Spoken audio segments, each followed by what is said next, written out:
દોસ્તો, જો તમે જમવાની સાથે છાશ લેતા હોય તો તે તમારા શરીરની પાચન ક્રિયા માટે ખૂબ જ સારું માનવામાં આવે છે. છાશમાં પ્રોબાયોટિક બેક્ટેરિયા રહેલા હોય છે, જે સારા બેક્ટેરિયા પાચન ક્રિયા માટે માનવામાં આવે છે.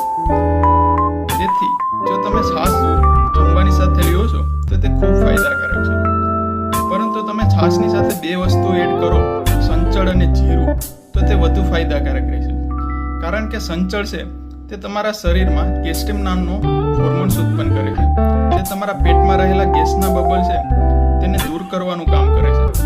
અને જીરું છે તે ડાયજેસ્ટિવ એન્ઝાઇમ એટલે કે પાચક સ્ત્રાવ હોય તે ઉત્પન્ન કરે છે, તે તમારા શરીરની પાચન ક્રિયાને છે તે ઝડપી બનાવે છે.